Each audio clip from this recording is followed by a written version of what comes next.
Hi everybody, it's Joey Remenyi here from Seeking Balance Australia, and I am really pleased to introduce you to my good friend Wendy. So hi Wendy. Hi, how are you, Joey?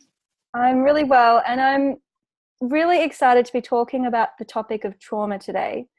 And I feel it's a topic that we don't often allow ourselves to talk about too much, not only because we don't want to upset people, but also we don't want to feel uncomfortable in ourselves. And I want to introduce you all to Wendy. And Wendy works with tension and trauma release exercises, TRE. And I actually met Wendy 20 years ago, which is quite a long time. And I was a teenager at the time, and we were traveling in Byron Bay. And being kids, I had injuries and shoulder injuries, and I had just kind of entered my yoga exploration days. And I remember I was mucking around with Wendy's kids, and I was telling Wendy about my shoulder, which I'd hurt when I was 12, I believe. And that was my first experience of Bowen therapy, which was, I suppose a little introduction for me into healing and these very gentle modes of healing, different to, I suppose, aggressive massages or adjustments or medications or other types of healing that might be a little bit more full on. And I suppose I've always been quite sensitive. So that's how we met. It was really in the healing realm.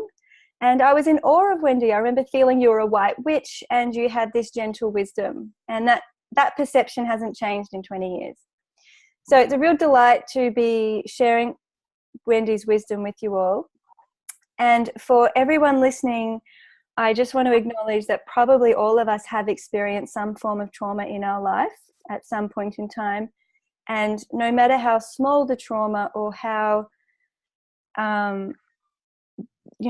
devastating, large the impact has been, all trauma deserves respect and deep acknowledgement and love. So I just want to say that if any part of this call triggers people, I really hope that you have support that you can turn to, and I encourage you to do that because you have nothing to be ashamed of, and we're all here together. So I just want to kind of start off by saying the T word, trauma. Let's talk a bit about it and how we can heal it. So Wendy, do you want to introduce your personal introduction to healing and trauma and all of that?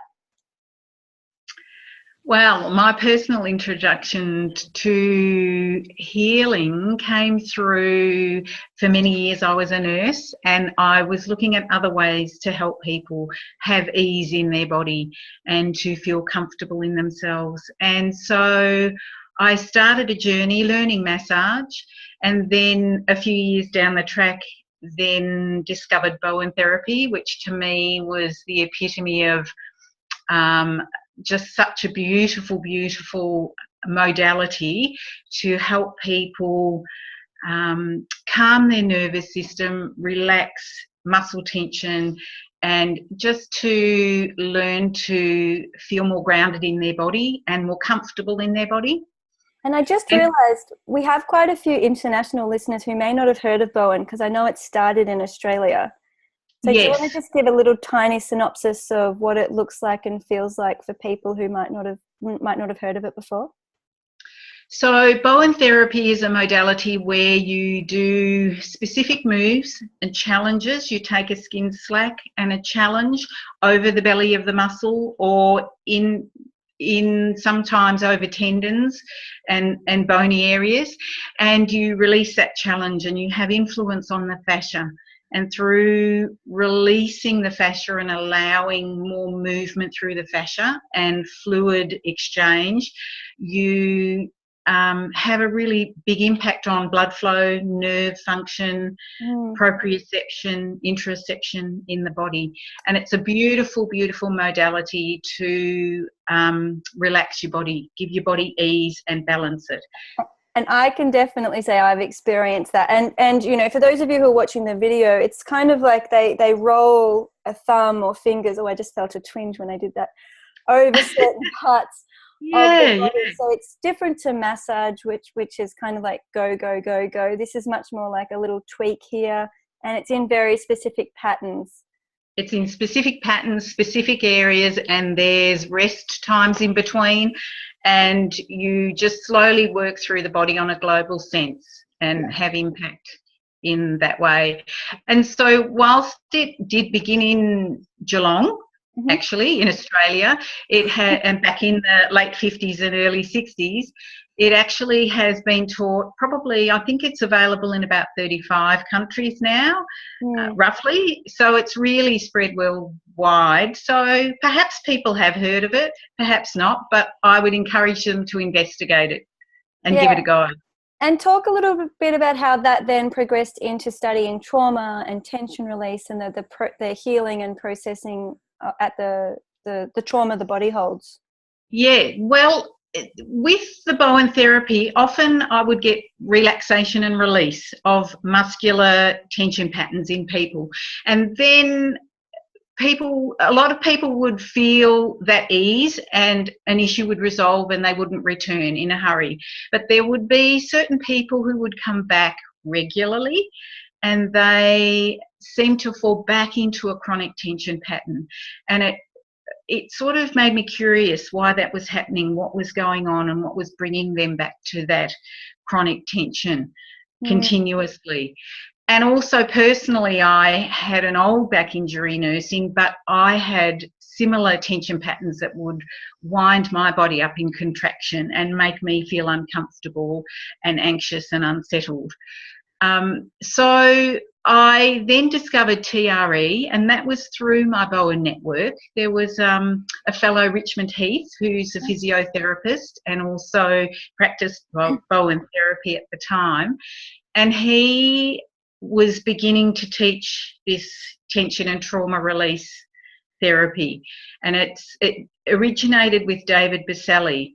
And so through our association, he was putting out a little bit of information, and I thought, this might be the thing that is helpful to people. If I understand a little bit more about trauma, what's going on in the body, how it impacts on the body, I thought I would understand some of these clients who come with chronic tension that doesn't resolve for a long time. And that's really interesting because it's quite similar with vertigo and tinnitus. So what I was saying with Wendy is when we experience a sudden onset of vertigo and tinnitus, that in itself can be quite traumatic. It's a real shock. Absolutely. And it's really fascinating that when you are working in this and seeing thousands of people, I noticed, why do some people naturally recover, kind of give them 6 weeks and they naturally bounce back and that's it, done? And other people get lodged in a chronic pattern of cycles and they can't seem to break it.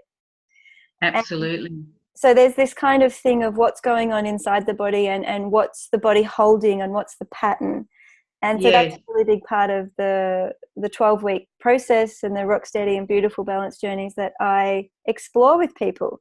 So in this pattern holding, I'd really love to talk about the anatomy. So the nervous system, muscles, tendons, like this idea of chronic patterns. So do you want to speak at that piece a bit? And I'm sure this is really part of the TRE training. Would that be right? It is part of the TRE training, and hopefully I can encapsulate it in a small and concise way that people can understand. So most people have heard of the fight, flight and freeze, our protective mechanism, which is very autonomic. It happens without our control when we're confronted with a traumatic situation, or we've got a fright, or we're anxious. Even in this situation, for me, public speaking is quite a challenge and rings some bells.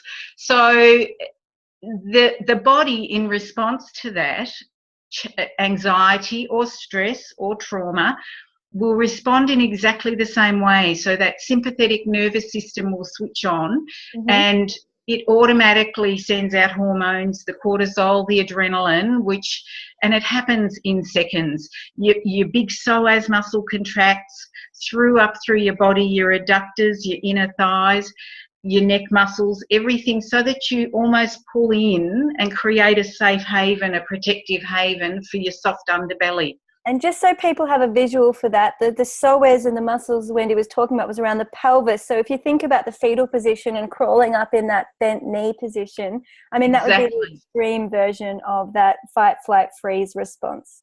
So we can get mini versions of that driving the car, That's right. So when your body then pulls in, you've got the hormones surging around your body, you initially prepare for, like, your heart starts pounding, the blood goes away from your digestive system to your large muscles, to your lungs, to your heart, to your legs, ready to run if you can from the situation, or fight your way out. You get ready to protect yourself.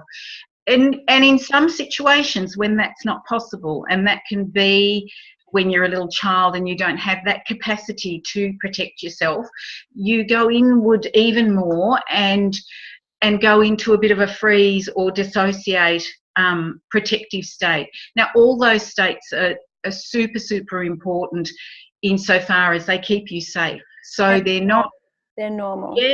Yeah, they're absolutely normal, and they're absolutely a necessary evolutionary way of protecting ourselves. So it's perfectly, your body's doing the right thing to try to protect you.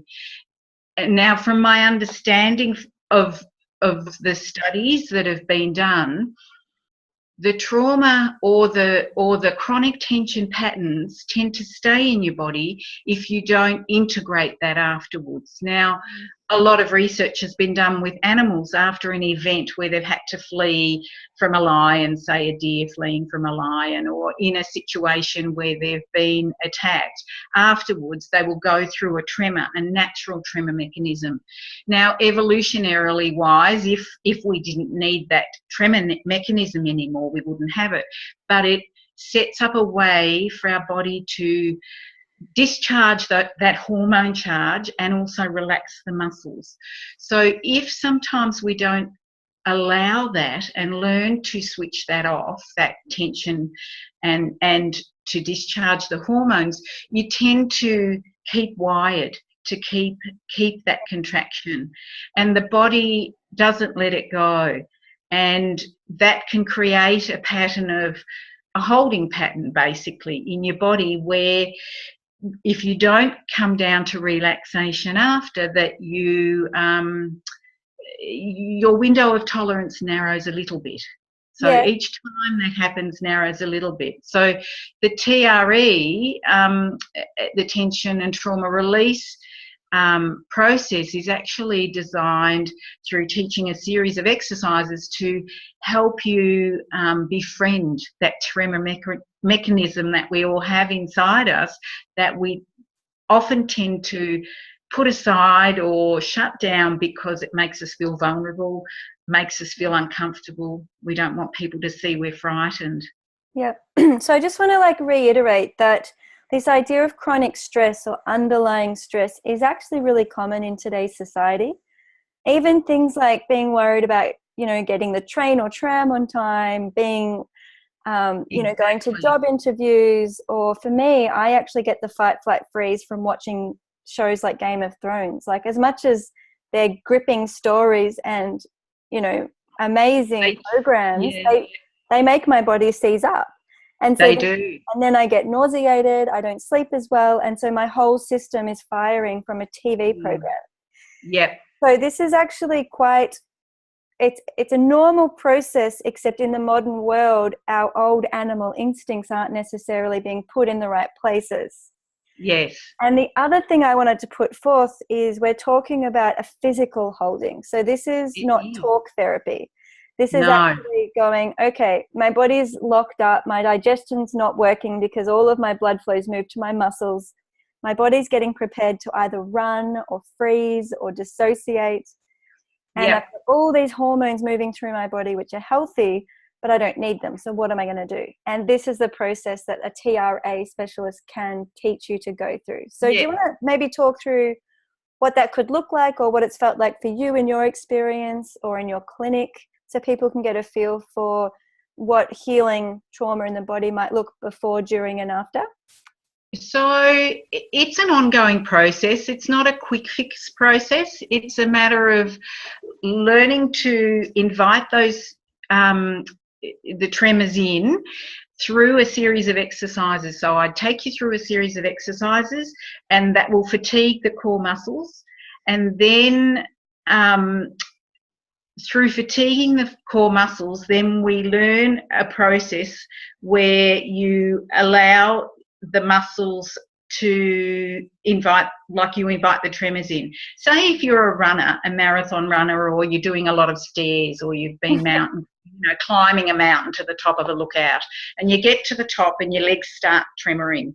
Yeah. Because you've exerted that energy and they're fatigued. So you've put them through a trauma. So trauma isn't it can be many facets, not just a huge emotional or situation. Emotional, or like it can be an accident, it can be an abuse, like physical abuse, or it can be bullying in the playground. It can be trauma through physical trauma if you're a sports person and you're out there playing a football game and afterwards your body's been, bruised and battered and yeah, so you can use the tremoring to really relax down the muscle contractions. And so I teach you how to use that.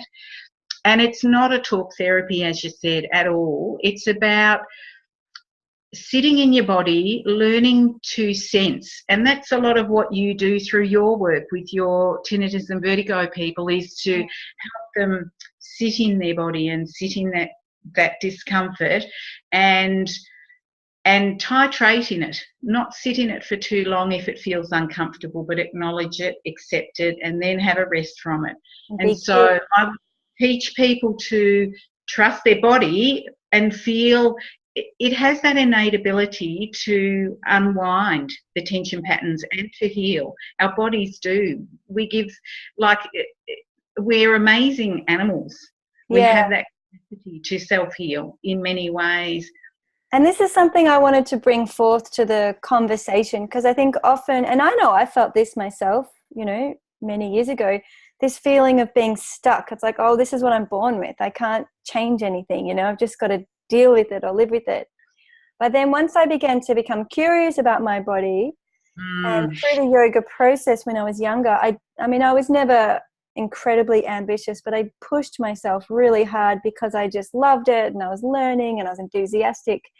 But then as I got older and I really started to ease off, I noticed I got much more dramatic changes to my physical body by being gentle and by being more observational and not pushing and kind of being headstrong, but rather really responding to what I was feeling and honoring that.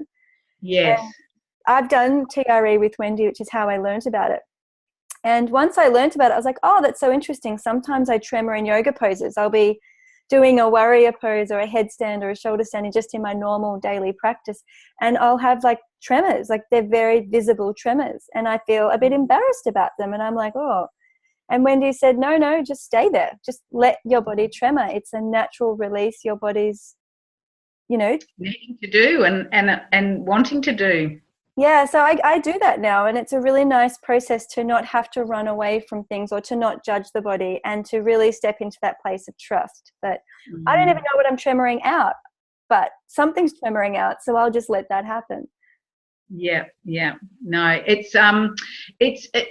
look, tremoring in and shaking in the diagnostic statistical medical or mental health volume, the thick volume, has a lot of mentions, but usually always in a symptomatic way. Yeah. But there's been very little research done on, there has been a lot on animals, but very little research done on how therapeutic the tremoring can be. Yeah. And in the process of learning it myself personally, it's 4 years ago, I wouldn't have been sitting here talking to you in an interview. I would freeze. I would not be able to speak. So even now, it's quite a challenge for me. And personally, when I went to learn the TRE, I went with the notion to have help for my clients. And when I was there and doing the first 3-day workshop, I was so taken aback by how my body was responding. And I have a history, everybody has a history of traumas and challenges in their lives. That's quite normal. It's part of life. And there were things I hadn't addressed. And in the tremoring, no one knew that. And the beauty was I didn't have to go to a story at all. Yeah. I just observed my body.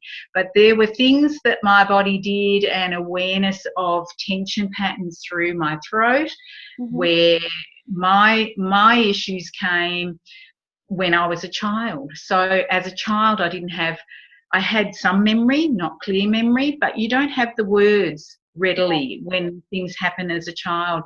And so my throat and the voice and my voice was a big thing for me. Like, I had a lot of restriction there and a lot of holding back. And so in that 3-day workshop, I was so taken by learning about my body and what it was holding that I had really hidden from. And I thought, oh, I'll blow this. I'm not learning this for the clients. I'm learning this for me. And so that took me on a journey, a self-discovery journey, to see how it could help me. And from there, then I began to teach it. Yeah. It's just an amazing miracle, isn't it? And I think there's so much about the body that we can learn. And especially as we begin to open up our curiosity and spend time in that process of listening. It's just like getting to know any friend, you know, the more you meet up with them and say, hi, how you going, the more you learn about them. Exactly. But I was thinking, like, there's also this huge unknown. And so sometimes when we're going through healing traumas, and I know with my clients in the vertigo and tinnitus recovery process, often there will be, when they're in that space of feeling, memories will come to them and they'll say to me, oh, I don't know about that. I don't know. It's just silly. It's like, or I'm just getting this image, or I'm just getting this or that. And I'm like, that's honor that. Like, whatever you're noticing is coming to you for a reason. The body is an intelligent being. And it's a very intelligent being. Not always logical. It's not always rational. It's not always rainbows and unicorns and everything feel good, happy. And this process of listening and learning is often incredibly rewarding, and it helps bring us closer to ourselves. And yes. Do you want to speak on that a little bit? Obviously, you learned a lot about yourself through the process, and have you noticed that with clients? Yes, I've noticed that with clients as well, very much so. It's a matter of what you're doing with your clients. Also,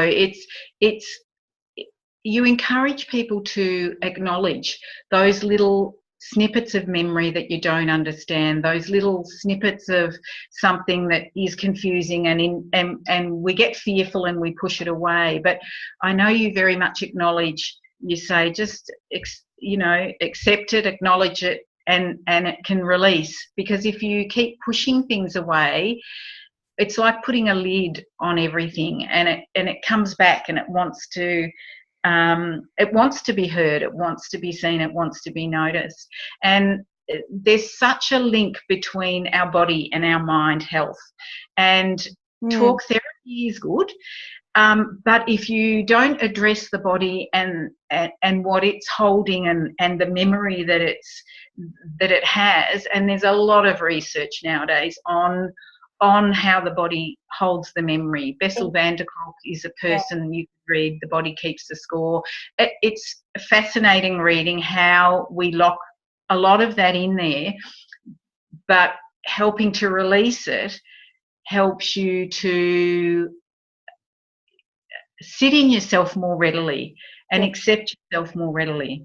And I don't know if I answered the question. I might have gone off track, but no, it's we're all saying whatever we need to say. Yeah. But this embodied cognition is an amazing thing, and that's the brain and the body are inherently they're communicating, they're connected, they're talking up and down. Even me moving my arms now, my brain and my arms are in communication. And I think we forget how much knowledge the body is actually holding. Yes. And sometimes we think the brain is just one isolated part of us that has this computer style function, but actually we're learning now that it's much more interconnected, and there's a lot science is still catching up with. But what I was going to say is I have seen clients go through profound healing, and some of their traumas were a really big deal. quite significant, and you know, and they'd been sitting with that black box for years. Some of them had done 20 years of talk therapy, so it had been an acknowledged trauma. And when I work with clients, I often say, look, you don't even have to tell me the details. The details, it's not a talking thing. We're just feeling and we're navigating. And so we go through this process of gentleness and curiosity and kindness, compassion, and we give the body what it needs and what it's asking for. And the actual traumatic story itself doesn't need to be revisited. It doesn't need to be spoken about. So the healing can come in a really different way because the body has a different language to the mind. And I think that's and I think that's where we have to be able to be multimodal. So, so I'm just feeling like maybe for some closing words, Wendy, do you have, anything lastly that you want to put forth, but especially any wise wisdom you have for anyone out there listening who's thinking like, oh, you know, I'm a bit nervous. I think I probably am full of traumas. I'm like this right now. I don't know what to do about it. I don't know what to talk about it. I'm like, ooh. What words of wisdom would you have to say to someone who's a bit nervous about healing and about moving forwards? You know, any little nugget. Any little nugget. What I would say is to befriend your body, trust your body. It knows innately what's going on inside, what the tension patterns are, what's out of balance. And there are a lot of resources out there. What you offer is tremendous insofar as people learning to befriend their body, to sit in their body with comfort, first in small little increments and then more and more comfortable as they begin to feel safe. And it's about finding that safety in your body and looking for the resources that people offer that will help you find that in a gentle way. Yeah, and I think also for those of you out there who have a belief system that I suppose believes in oneness and the whole, like I do, maybe even just trusting that when you're ready, the right person will come to you or the right thing will come to you.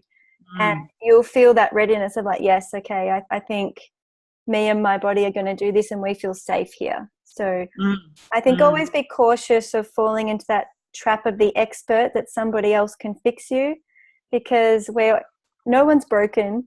We're all whole.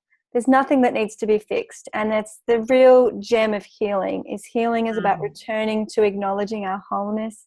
It's not about rejecting parts of us or labeling ourselves as broken or needing to be fixed. So it's just a completely different paradigm.